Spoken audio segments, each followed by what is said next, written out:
¿Cómo se prueba un asesinato si no hay cuerpo? Estas fueron las palabras escalofriantes que John George Haig pronunció frente a los investigadores. Un hombre aparentemente común, criado en un hogar respetable, se convertiría en uno de los asesinos más macabros de la historia británica.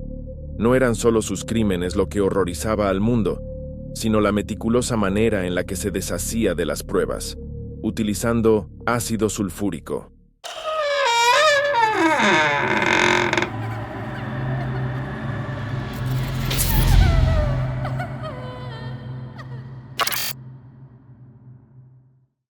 John nació en 1909 en Stamford, Lincolnshire, en una familia profundamente religiosa. Su infancia estuvo marcada por una estricta disciplina moral y una educación basada en el miedo al pecado. Desde joven, demostró un talento excepcional para la música, obteniendo una beca para la prestigiosa Queen Elizabeth Grammar School. A pesar de su educación, su personalidad peculiar y sus bromas macabras comenzaron a revelar un lado inquietante. Tras completar su formación, Haig intentó establecerse en diversos empleos. Sin embargo, su inclinación por el fraude y la manipulación pronto lo llevó a un camino oscuro.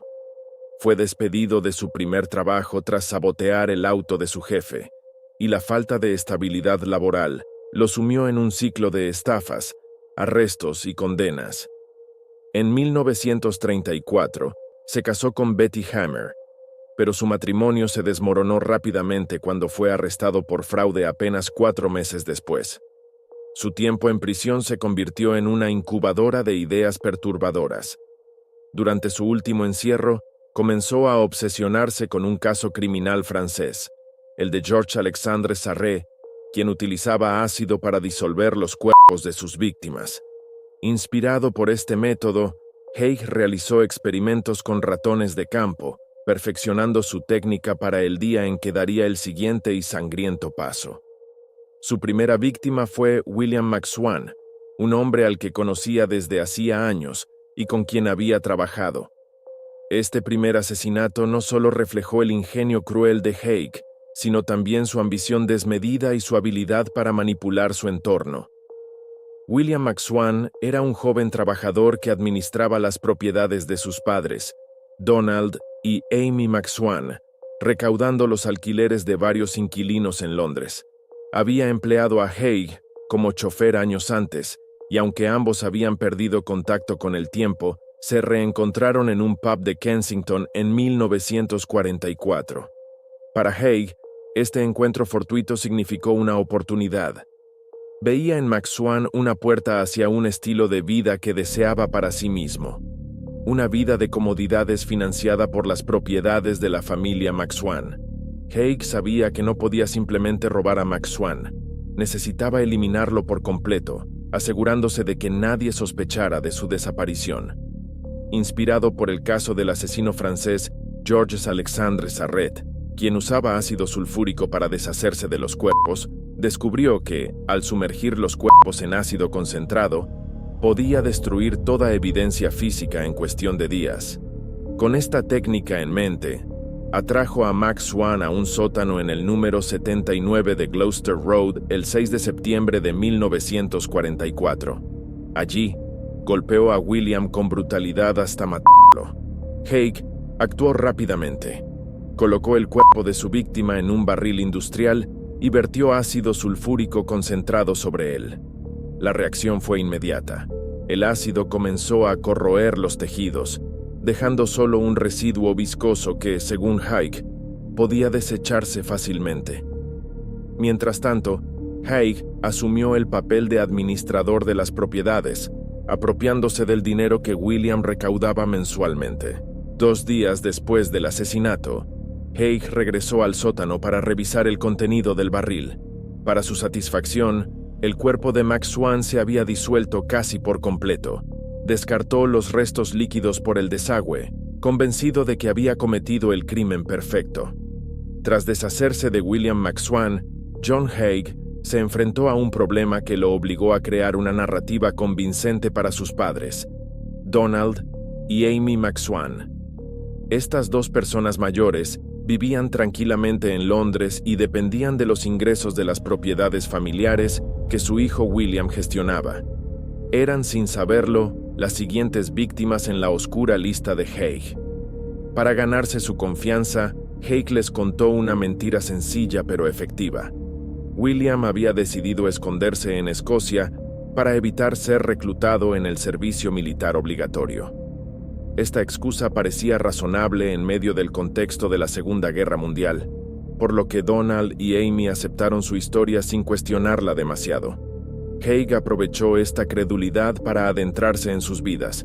Pronto, el asesino tomó el control de las responsabilidades de William, incluyendo la recaudación de alquileres. Sin embargo, su verdadero objetivo no era trabajar por el bien de la familia, sino enriquecerse con el dinero de los McSwan. Durante meses, Haig se quedó con el dinero de los alquileres mientras mantenía la mentira de que William seguía en Escocia. Con el tiempo, Donald y Amy comenzaron a sospechar. La guerra estaba llegando a su fin y no había razones para que William no regresara.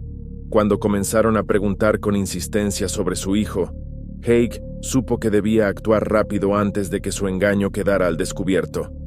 El 2 de julio de 1945, Haig llevó a Donald y Amy al sótano del 79 de Gloucester Road, con la excusa de que William había regresado para verlos. Allí los asesinó brutalmente, utilizando el mismo método que con su hijo. Les golpeó hasta matarlos y luego sumergió sus cuerpos en barriles de ácido sulfúrico, eliminando cualquier rastro físico. Tras deshacerse de Donald y Amy, Haig se apropió de todas sus pertenencias y bienes, vendió las propiedades familiares y robó las pensiones de las víctimas, logrando acumular alrededor de 8,000 libras, una cifra equivalente a unas 250,000 libras en la actualidad. Este dinero le permitió trasladarse al lujoso Hotel Onslow Court, donde vivió rodeado de comodidades, coches llamativos y ropa cara. Sin embargo, el apetito de Haig por el lujo era insaciable, y su adicción al juego pronto hizo que se quedara sin dinero. Necesitaba encontrar nuevas víctimas para mantener su estilo de vida, lo que lo llevó a planificar sus siguientes asesinatos. En 1947, Haig se encontró en una situación financiera crítica. Desesperado, fijó su mirada en el Dr. Archibald Henderson y su esposa Rose, una pareja adinerada a la que conoció bajo el pretexto de estar interesado en comprar una propiedad suya. Durante una fiesta en su nuevo hogar, Haig robó el revólver del doctor, que pronto usaría en su siguiente crimen. Atrajo al Dr. Henderson a su taller en Crowley, con la excusa de mostrarle un invento. Allí, le disparó en la cabeza con el revólver robado. Poco después, contactó a Rose con una historia similar, y al llegar, ella también fue asesinada. Nuevamente, Haig utilizó su método habitual de disolver los cuerpos en ácido. Después, falsificó documentos para tomar posesión de las propiedades de los Henderson, vendiéndolas por aproximadamente 8,000 libras esterlinas. Haig había pasado años perfeccionando su método, creyendo que había encontrado la fórmula perfecta para evadir la justicia. Sin embargo, en su obsesión por el poder y el dinero, cometió errores que sellarían su destino. Uno de los puntos clave que marcaron su caída fue su propio ego. A menudo hablaba de su supuesto ingenio para borrar cualquier evidencia de sus crímenes, algo que empezó a levantar sospechas entre quienes lo rodeaban. En el Hotel Onslow Court, sus extravagancias y su estilo de vida llamativo comenzaron a despertar curiosidad, especialmente después de la desaparición de Olive Durand Deacon, una mujer conocida por ser reservada pero de costumbres regulares.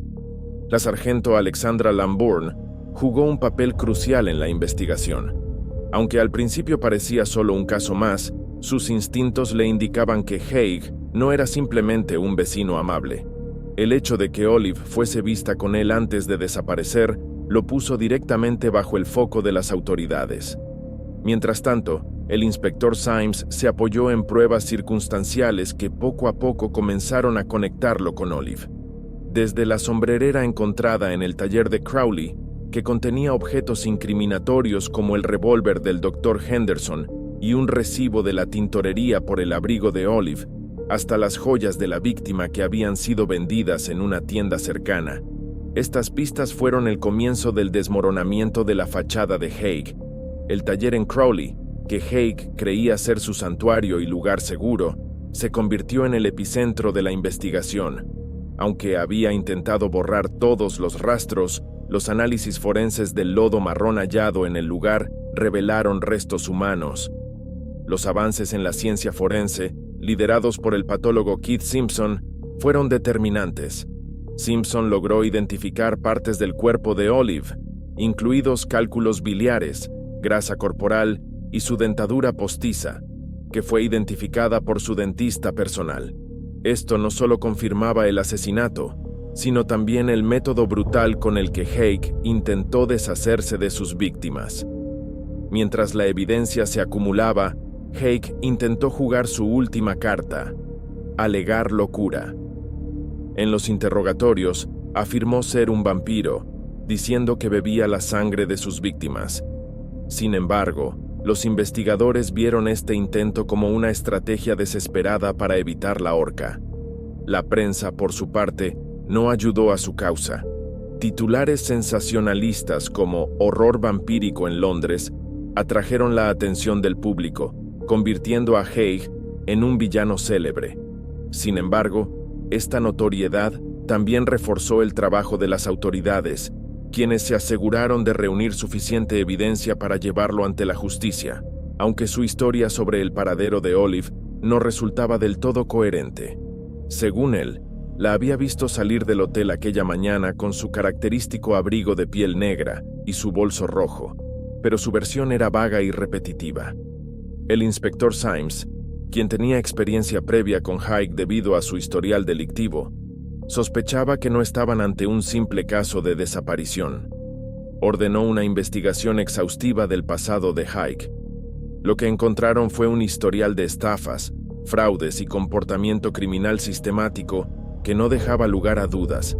Haig era un manipulador experto. El testimonio de una testigo clave, otra huésped del hotel, llevó la investigación a Crowley, un pequeño pueblo a 1 hora de Londres. La testigo aseguró haber visto a Olive y a Haig juntos la mañana de su desaparición y mencionó que ella había comentado que se dirigían al taller de Haig en Crowley. Un joyero local identificó a Haig como el hombre que había vendido joyas que coincidían con la descripción de las que Olive solía usar. Además, un empleado de un hotel en Crowley aseguró haber visto a Olive usar el baño del establecimiento, acompañada por un hombre que encajaba con la descripción de Haig. El inspector Symes, ahora convencido de que Haig estaba directamente involucrado en la desaparición de Olive, centró sus esfuerzos en el análisis del taller y de los barriles de ácido. La escena parecía confirmar lo que temían. El taller había sido el lugar donde Haig se deshizo de Olive. Un equipo de forenses liderado por el renombrado patólogo Keith Simpson inspeccionó el taller a fondo. El lodo marrón que cubría el suelo detrás del edificio se convirtió en el foco de su investigación. Cuando analizaron el material, los resultados fueron escalofriantes. Contenía restos humanos. Con todas las piezas del rompecabezas en su lugar, Symes presentó las pruebas al jefe de policía y a los fiscales. Era evidente que Haig había planificado cuidadosamente cada detalle de sus crímenes, pero había subestimado la capacidad de la ciencia forense y de los investigadores. El juicio de John George Haig comenzó el 18 de julio de 1949 en el Tribunal de Lewes, Sussex, y rápidamente se convirtió en uno de los casos más mediáticos de la época.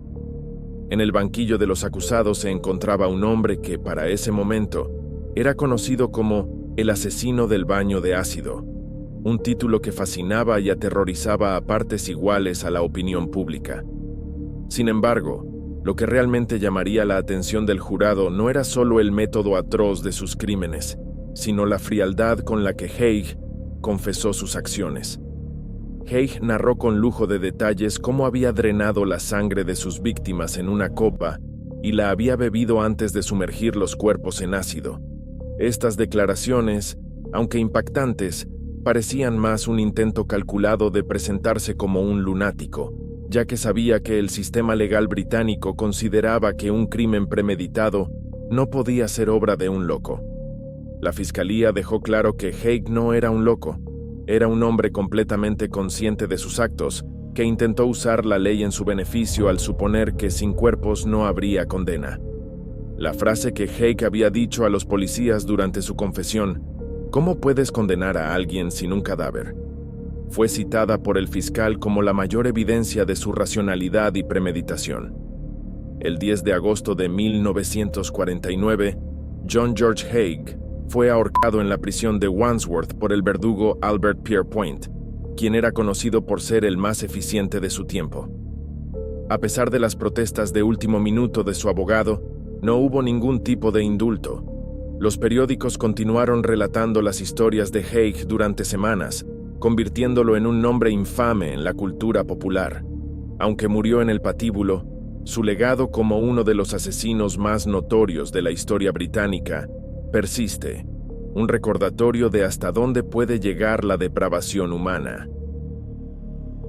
Si te apasionan los casos criminales más impactantes, las historias que estremecen y los misterios sin resolver, no olvides suscribirte. Activa la campanita para que no te pierdas ningún detalle de los próximos episodios.